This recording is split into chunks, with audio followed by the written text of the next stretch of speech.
చాలాసార్లు క్రైస్తవులు మరిచిపోతున్న ఒక సంగతి ఏంటో తెలుసు. క్రైస్తవులం కదండి, మనము నిష్కలంకంగా మాత్రమే ఉండాలి, భక్తిగా ఉండాలి, సాధువుగానే ఉండాలి అని అనుకుంటారు. కానీ దేవుడు ఎప్పుడూ మనకు ఒక పార్శ్వాన్నే చెప్పాలి, 2 పార్శ్వాలు చెప్పాడు. ఏంటి? పావురం వలె నిష్కపటంగా ఉండండి, పాముల వలె వివేకంగా తెలివిగా కూడా ఉండండి. నీ పూర్ణ వివేకముతో దేవుని ఆజ్ఞలను కైకొనాలి. దేవుని ఆజ్ఞలను నెరవేర్చాలని నీకు ఎంత వివేకం ఉంటుందో, ఎంత తెలివి ఉంటుందో, ప్రతి తెలివిని నువ్వు దేనికోసం ఉపయోగించాలి? దేవుని కోసం ఉపయోగించు. బైబిల్లో ఒక సందర్భం కనపడుతుంది. యేహూ అని ఒక రాజు కనపడతాడు. ఈ సందర్భాన్ని చదివిన తర్వాత ఆయన తన వివేకాన్ని ఎలా ఉపయోగించాడో దేవుని కోసము నాకు చాలా నచ్చింది ఆ సందర్భం. ఒకానొక టైంలో యెజబెలు అన్నది ఇజ్రాయేలు రాజ్యాన్ని, అది దాని భర్త ఏం చేస్తాడంటే కల్మషం చేసేస్తాడు.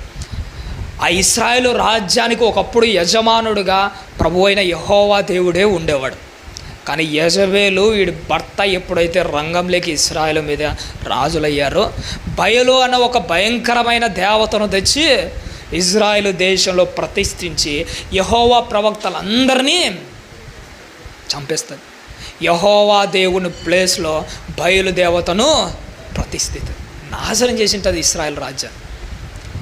ఇశ్రాయేల్ రాజ్యంలో ఎక్కడ చూసినా బయలు బొమ్మలు, బయలు ప్రవక్తలు, బయలు భక్తులు, యెహోవా భక్తులనే లేకుండా చేసి ఉంటుంది, కల్మషం చేసి ఉంటుంది ఆ ఇజ్రాయేలు రాజ్యాన్ని.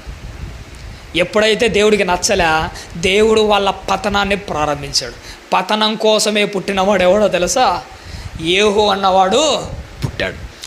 పుట్టిన తర్వాత ఎప్పుడైతే యేహూ అనేవాడు ఇజ్రాయేలు రాజ్యంలోకి ఎంటర్ అవుతున్నాడో, అప్పటికే బయలు, వాడి ప్రవక్తలు, వాడి భక్తులు ఇజ్రాయేలు రాజ్యం అంతా కమ్ముకొని ఉన్నాడు. చూసిన తర్వాత వీళ్ళందరినీ ఒకేసారి చంపాలి.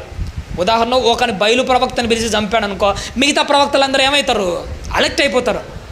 కానీ ఒక్కడు కూడా తప్పించుకోకూడదు. ఇద్దరిని చంపితే మిగతా వాళ్ళు అలెక్ట్ అయిపోతాడు. కానీ రహస్యం బయటికి రాకుండా అసలు బయలు, వాడి ప్రవక్తలు ఎవడు లేకుండా చేయాలి. ఏం చేయాలి? బాగా తెలివిగా ఆలోచన చేశాడు. ఇప్పుడు తన రాజ్యంలో ఏమని ప్రకటించాడు తెలుసా? నాకంటే మునుపున్న రాజు కంటే ఎక్కువ పండగ నేను చేస్తాను, గొప్పగా చేస్తాను. ఇంతకుముందు రాజు ఏం చేశాడు? ఈసారి బయలుకు నేను చేసే పండగ ఏంటో తెలుసా? ఆ రాజు ఏడవలో నేనే చేస్తానని రాజ్యం అంతా దండోర ఇచ్చాడు. వీడు చేస్తారో లేదో అనుకున్నాడు, కానీ డేట్ కూడా ఫైనల్ చేశాడు. అప్పుడు బయలు ప్రవక్తల్లో ఒక నమ్మకం వచ్చింది. ఇంతకుముందు రాజు కంటే మనోడు గొప్పోడే వచ్చాడురా. ఆహరాజు మహా అంటే ఏ పండగలు చేసేవాడు, ఊరికి పర్మిషన్ ఇచ్చాడు మన దేవుని పూజించుకోవాలి. కానీ ఈ రాజు డైరెక్ట్ దగ్గరుండి పండగ ఇయ్యొచ్చాడు. ఈడు కదా అసలైన బయలు భక్తుడంటే, సరే మనమందరము మన రాజుకు సపోర్టుగా నిలబడదాం అని ఈయన నియమించిన రోజులో బయలు ప్రవక్తలు ఇజ్రాయేలు దేశంలో ఉన్న నలుమూలల నుంచి గుడిలోకి వచ్చారట. ఈ చిత్రం ఏంటో తెలుసా? అంత పెద్ద గుడిలో సీమ దూరడానికి కూడా స్థలము లేనంత మంది వచ్చేసారు. లోపల కమ్ముకున్నారు అందరూ. అది అంత భక్తులందరూ కమ్ముకున్నారు. ఎవరు? బయలు ప్రవక్తలందరూ.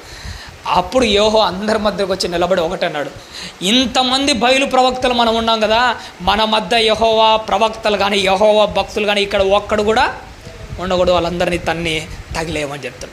ఎందుకు తగిలేయమన్నాడు తర్వాత తెలుస్తుంది. ఒక్కడు కూడా ఉండకూడదు లోపల. వాడు ఎవడు? యెహోవా భక్తుడు ఎవడు ఉండకూడదు. అందరు బయటికి తగిలేనంటే ఒకడు ఈడ్చి బయటపడేశాడు. పాప యెహోవా భక్తులు అందరూ బయటికి వెళ్ళిపోయారు. ఇప్పుడు అందరూ యెహోవా బయలు ప్రవక్తలందరూ భక్తులందరూ లోపలికి వచ్చాడు. ఈయన లోపల ఉండి ముందుగానే సైనికులు గుడి చుట్టూ సెట్ చేసి వచ్చాడు మనవాడు. ఏమని సెట్ చేశాడు? బయలు ప్రవక్తలు భక్తులందరూ లోపలికి వస్తాడు. ఏ ద్వారం నుంచి ఎవడు బయటికి తప్పించుకొని పోయినా బదులు మిమ్మల్ని చంపేచ్చని చెప్తాడు. ఎవరిని?